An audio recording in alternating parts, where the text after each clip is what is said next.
Morning, everyone. I haven't done one of these for a while, but there's a book I really want to tell you guys about, someone I just discovered, even though I've heard of her for years, but like so many writers, I just didn't have time to finally get around to reading.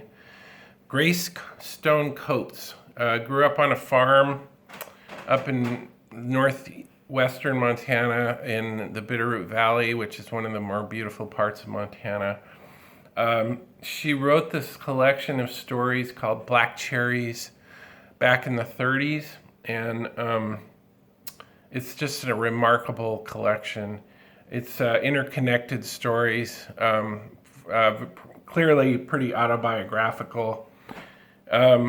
She was considered to be a up-and-coming star as far as writing went.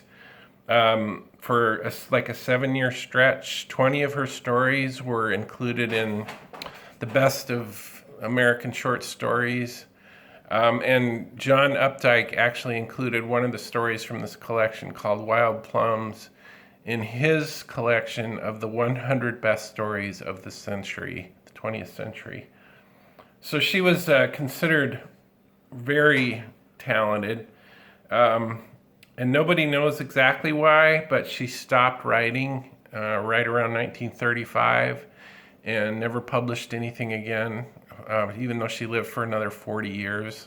It's one of the great mysteries. She was pretty much forgotten by the time she died, which is very sad. But thankfully, this book has been rediscovered. I'm going to read a short story here called The Nymphs and Pan. It made Mother uncomfortable when I looked steadily at the picture in her bedroom. I studied it longer to find out why. Looking at it was like doing other things she told me not to do. I wondered why I shouldn't, and thought about it until I did them to find out. Sometimes I learned only that I mustn't. The things Father told me were different. He told me not to hide in the standing wheat ahead of the binder because I might fall asleep and the sickle strike me before he saw me, or I might frighten the horses until he could not control them. He told me not to stand on a wagon wheel after the team was hitched up because if the horses started, I might be caught in the wheel and dragged, and not to feed the mother pigs to keep them from looking at me because he was saving the corn I had been giving them for a different purpose. The picture in Mother's room hung above a chair. The chair was heavier than I could move, and it was not cane seated, so I could stand in it without hurting it. Mother didn't tell me not to look at the picture. She told me not to stand in the chair. I needed to look harder after that because I had to stand farther away. I thought it was a picture from the Bible until Father explained it to me. He said it was a steel engraving. It was a picture of Nymphs and Pan. 2 nymphs were trying to pull Pan into a pool of water. Each had hold of one of his hands, and all 3 were laughing. The whole picture was fun. I felt sure the nymphs could pull him in unless he wanted them to. Couldn't pull him in. He braced his hoofs, and he drew them toward him. The upper part of him was a man, and the lower part a goat. His hair was little curls. Father said the picture was a pagan conception of joyousness, and to think it not beautiful was vulgar. I liked to look at it because things in it seemed more so to me than if they had been real. The grass was like other grass than itself, and made me think of places I knew and places I only imagined. The water was sunny, and if one were, these things would not be different than one knew they were going to be. I could think of the people in the picture as if they were moving. Pan could have put the nymphs in the water if he wanted to. It would not have been impolite, for the day looked warm, and none of them had clothes on. There was something I played outdoors that made me think of the picture. It made me feel the way the nymphs and Pan looked, as if I were having a good time. I tied a long piece of binding twine around my waist behind, so one end had to follow me when I walked. It was interesting to think it had to go every place I did. When I walked, it couldn't stop, and when I stopped, it couldn't go. Even if it took hold of something, unless I waited for it, it couldn't stay. I tried to think of some way to make little hands for it to catch hold of weeds with, but I couldn't think of any. One day I had played with it for a long time. I had gone the hardest places for it I could think of. I had walked on plowed ground and over the cob pile and through a thistle patch to make it have to follow me. It seemed as though I would be more rested if everything were not so still around me. I wanted something to make sound while I walked. I thought I knew how I could fasten a pan in front of me for a drum. We had big pans for milk and a little pan for other things that Mother liked best.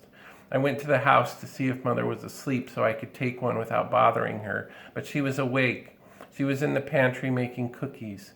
We were not allowed to ask twice for the same thing, so I thought it would be best to ask first for a big pan and then for the little one. After I had asked Mother for the milk pan and told her why I wanted it, she said, "Certainly not." So I asked for the small pan. She said, "Certainly not," harder than before. You know better than to tease for a thing after I've said no. I tried to explain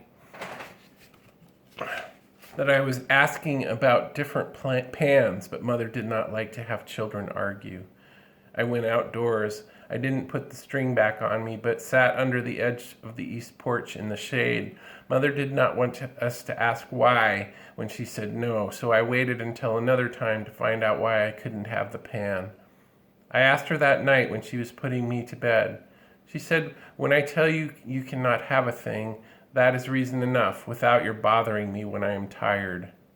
I said, "If I ask you when you are rested, will you tell me?" I thought Mother was going to shake me. She never spanked me, but she gave me shakings when I needed them. She had her hands on my shoulders, but unpressed her lips and told me pans cost money and were made to be used. They were not good to put milk in after they rocked on the bottom, and beating a pan would spoil it. I would have beaten one very gently if she had let me, or worn it and listened to it only with my mind. I didn't tell Mother this. I wanted first to see whether I could beat one without hurting it. I went to sleep thinking about the picture in her bedroom because the people in it did what they were doing entirely without having to make any part of it different. Wow. God, I love that. That's so beautiful. It's called Two Nymphs and Pan. It's from a collection called Black Cherries. And man, if you can find a copy of this book, do it. It's so good. The stories are all really short like that, and each one of them is just so powerful. So thanks a lot.